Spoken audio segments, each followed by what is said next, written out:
The grass crunched with my every step. It was an odd noise, out of place. It wouldn't be in another month. Cold came early to the mountains. Yet the black, dry condition of the woods had nothing to do with winter or the rapidly approaching night. The bare, lifeless branches, the curled, brittle underbrush, and numerous carcasses of birds and other small creatures littering the forest floor weren't made by natural means. They were dead because of me. I wasn't shocked. Losing his vessel in Taran's death had done nothing whatsoever to hold my Shinree enemy at bay.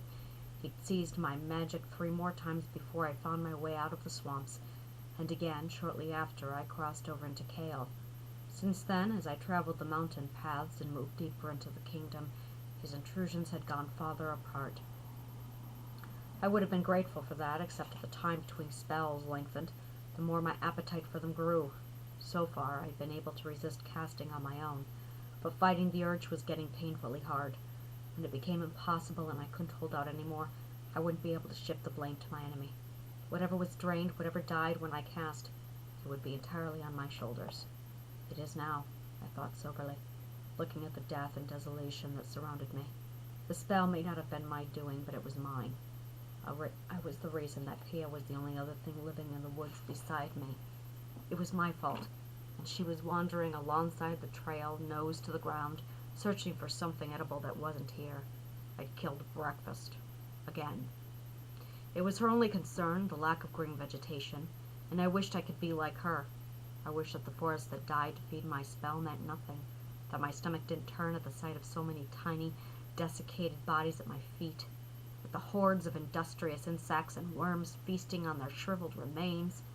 It would be simpler if I could ride on without caring that there was a village nearby, because riding on meant finding out what I might have done to them.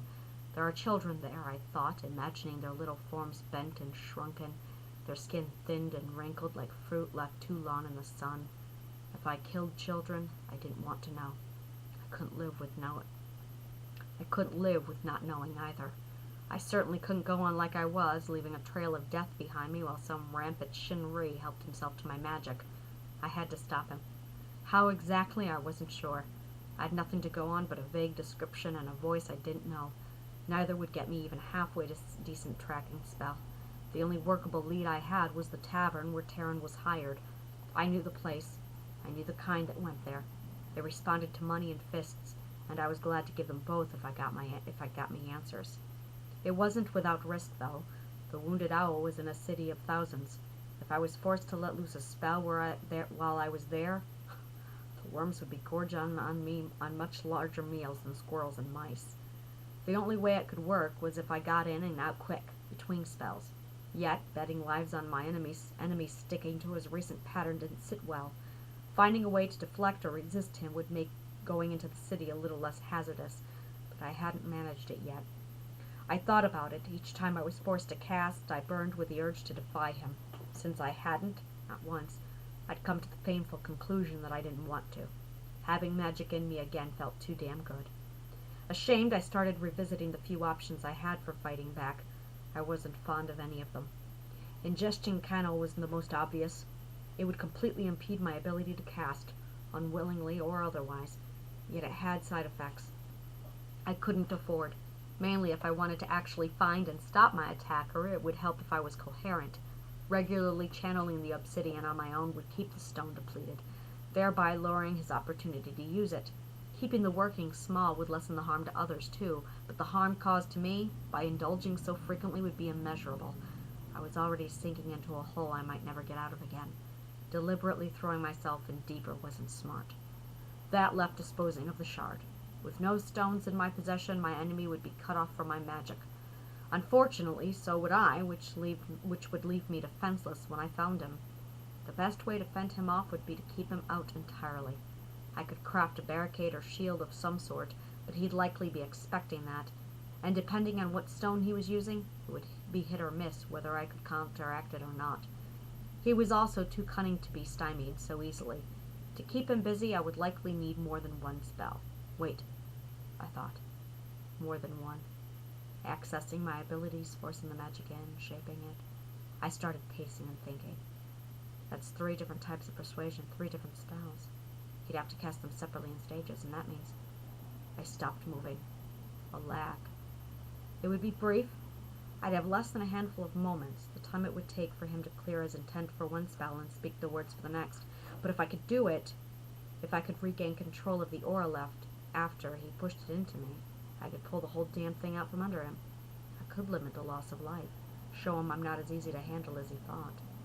Brazenly opposing the man's plans might also make him angry enough to force a showdown, and if I can bring him out of hiding, I can kill him. Just like that, I had a plan, and the first shred of confidence I'd felt in a while. It put a pep in my step as I whistled for Kia. "Let's go," I hollered. After a brief, terse glance, she went back to sniffing the dead woods. "We don't have time for this." I lapsed into Shinree and barked firmly at her. "Inte!" The old language wasn't spoken much, having died long before I learned it. Yet there were only one or two words that just felt right saying, like the term of affection I used with Kia. Something about the sound of it guaranteed me attention, and just not with horses. Sauntering obediently in my direction now, I met the mare halfway. I put a hand on the saddle, and as I swung a leg over, I caught a glimpse of the small dark crystal peeking out from the neckline of my shirt. Cold and harmless, run down from whatever spell I just cast, the shard looked nothing at all like a fragment from the deadliest weapon in Shinree history. For that matter, outwardly the crown itself betrayed nothing of its true nature. Yet it had crowded my veins with what felt like endless magic, granting me a range of power and abilities far beyond what I was born with, far more than I knew what to do with, too, or how to control. A single use of the crown of stones and I changed the world. The only thing that went in my favor that day was that the crown fell into my hands and not the Langorians. If they had gained access to all that magic, they would have painfully persuaded a Shinree to work it for them. The resulting damage would have been infinitely more widespread. With a crown in their possession, no army could have stopped Langor from dominating Rella and every other land within reach. Anyone who wielded it could make themselves king. A chill took me at the thought. Another ran up my spine as I quoted my new enemy, "Anyone with such power as you should be king." I thought of Terran then, talking about the circle being broken, how she hinted at wanting the obsidian shard to fix it. Still, if her mission was to retrieve the shard, she had multiple opportunities. Instead, her employer interrogated me. He mocked me, plagued me with questions. He asked about the war, about Eiligar, about the crown of stones. He said I didn't hide it very well. Struggling, I tried to recall every word of our conversation. I didn't remember saying anything that would reveal the location of the crown, but the man hadn't asked either. He'd focused on getting me to reveal deeper things, things like what I feared and what I loved, like where my mind and heart were before and after I channeled the crown. He wanted in my head, and he got there. If it was truly the artifact he was after, I'd give him a good place to look at, to start looking. Not only that, I was too far away to stop him. Far, far away, like Terran said. I crushed the reins in my hand. I have to go back. I had to make sure the crown was still where I left it. Only, what if I had it all wrong? What if I led him straight to it? Going back to Cabri might be exactly what he wanted. It certainly wasn't what I wanted. 10 years had done nothing to diminish the reasons I left. Situated just off the southern mainland of Rella, the island city of Cabri was the seat of power for the entire realm. It was where I was born and lived as a child. It was where my mother died and where I caught my first real glimpse of the large-scale brutality the Langorians were capable of. It was where I surrendered Eiligar's body to her husband, King Rellan Arcana, and where I hid the crown of stones. I should have left it where I found it. I should have never brought it back. I thought that many times, that I should have buried the accursed thing in the sand and let it return to whatever hell it came from. But I needed a way to explain, and to cement my grounds for punishment. Torture, exile, slavery, even execution would have been fair. Instead, I got the king staring at me like he wasn't surprised, as though he's always known that one day I would slip and rain destruction down on everyone. After relieving me of duty, he firmly suggested I leave the city. Tensions among the citizens were high, and the king was worried I might be strung up by the families of the men that didn't come home. It was a purely selfish concern. If I died, Rella would be without the protection of the magic user he had worked so hard to groom. King Rayan's last order was that I put the artifact somewhere safe. I argued for destroying it, throwing it in the ocean, anything, but he wanted it available should its power ever be needed again, and I was in no position to make demands. Thinking on it now, I probably misinterpreted his words. He likely hadn't meant for me to leave the crown of stones in the catacombs under his castle, inside Eiligar's tomb. but at the time I was the one person the crown needed to be safe from. I found it, I used it, I alone knew the wanderers and the dangers, and that was the sole reason I chose the hiding place I did. Because if I were tempted to claim the crown's magic for myself, if ever I thought to use its power again, I would have to go back there, open Aeligar's crypt, and reach my hand in. I would have to touch her dead body, face her in what I did, and no amount of magic was worth that, not to me anyway. But to another, lured by the promise of supreme power, it would be a small thing to defile the tomb of a dead, forgotten queen. I gave Kia a kick and started her forward. If I was right and the crown was in danger, forward was the wrong direction. But the king of Rella was weeks away, and I was too close to Kale to turn around without checking the wounded owl first. It was the last place my Shinree enemy was seen. Someone there might have known his identity or his whereabouts. Pushing the mare, the ground sped by in a blur of stripped, spindly thickets and scattered piles of dead wildlife. Leafless branches hung down over the path as it dipped into little hollows and rose up over gentle sloping mounds of parched black grass. As the sun set deeper, the path flattened out as it widened into a genuine road. I hit a straight patch, and up ahead dust gathered in the waning light. I peered into it, and the dark shape of a single horseman took form. I came to a halt and drew a sword. After Terran, I wasn't taking any chances. The man pushed through the cloud, and I noticed his approach was fast. Sword ready, I held position. I assumed the rider would swerve off when he caught sight of me. Instead, releasing a high-pitched cry of panic, he jerked like mad on the reins, bringing his mount to a loud, skidding stop, less than a hand's length away from Kia's right flank. A spray of dead leaves shot up as high as my knee. The dust rose higher, coughing on it. I backed up and prepared to lecture the man without looking where he was going, violently. I held off where I saw how badly he was shaking. Hunched inside a hooded brown traveling cloak, his white-knuckled grip on the reins loosened slowly. As his slight form uncurled, the edges of his cloak fell away. The hood slipped off, revealing beneath it not a man, but a boy, no more than 15 or 16 years, dressed in garments dyed the color of my current employer, King Saren of Kale. His fresh, round, and unmistakably pale face was not quite old enough to have seen a single shave. I grunted in surprise. "You're from the King's court? What are you doing out here?" Forcing away his anxiety, the boy squared his jaw. "Good day to you, my lord." He gave a quick nod, and the careless mop of sandy hair on top of his head bounced down his face. He tossed it back. "I've been sent to escort you to the home of King Saren." "Did you come through the village?" "Yes, my lord." "Was it intact?" I swallowed, waiting. "My lord?" "Stop calling me that." Yes, my lord. Forgive me." Licking dry lips, I blew out a breath and tried again. "Did the village look like it does here?"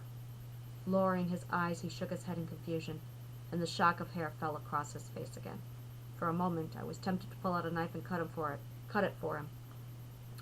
"Look around you, boy," I said, close to yelling. "Did the village look like this?" I don't know what you're asking." Noticing my sword, he recoiled. "Please." I lowered the weapon. "Just calm down, take a look around, and answer me." The young Kalishman's nervous gaze moved off mine. Leather creaking, he turned in the saddle right then left.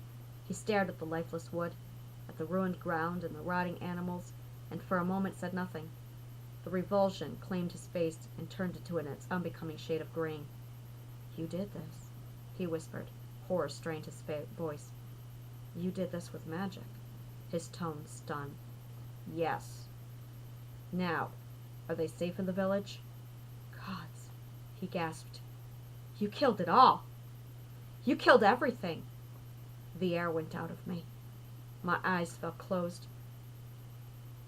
"Then they're all dead." Oh no, my lord, that's not... They aren't... My eyes snapped open. "Tell me." I'm sorry, I didn't mean..." His flustered stare grew huge with embarrassment. "The village is fine. There's grass." He glanced over his shoulder. "It's just a ways back. I can show you. No, it's all right." Running a hand over my face, I wiped the emotion from it. "I believe you." "Good. Then, can we go now?" I squinted at him in the growing dark. Clearly the boy had no grasp of the utter panic that had been moving through me only seconds before, or what it took to put it away. Probably never felt anything like it. "I've seen you before." "You're not King Saren's page. You belong to his son, Guidon." His whole body stiffened. It is my honor to attend Kale's heir. Is it? My mood broke out some at My mood broke some at his well-practiced lie, and I grinned. What's your name, boy? Leal, he said tentatively. Well, Leal, forgive me for being cautious, but in the 2 years that I've been tasking with hunting Kale's outlaws, Saren has never once sent someone to fetch me. Escort you, my lord. I'm an escort, not a dog. He finished boldly. I laughed at that, and he panicked. Forgive me, my lord. Leo bent his head, and a mountain of hair hid the redness creeping over his cheeks. I should be punished for speaking so. Speak how you like. Just tell me one thing. I slid my sword away. How did Prince Guido know I'd be on his trail today, right now? Did he pay for a spell to track me? I wouldn't know, my lord. I was told only that my duty is to bring you in. Then the duty has to wait. The boy got brave again. I'm sorry, but I must insist. And I insist you go back without me. I have business in the city. I'll come by the castle after, but you better have my pay ready. It's best if I don't stick around. Politely he said, yes, my lord. But I could almost see the risk of Prince Gideon's displeasure hanging like a shadow over his head. Wait! Twisting around behind me, I took hold of the leather bag tied to my saddle. Take this. I pulled the knife and severed the line. What is it? He asked, standing in his stirrups to see. Something that might keep you from getting into too much trouble. As I turned back around and opened the flap, Leo threw a hand over his mouth. Use it, I told him. As what? He balked. Proof you found me. I closed the flap and tossed him Terran's head.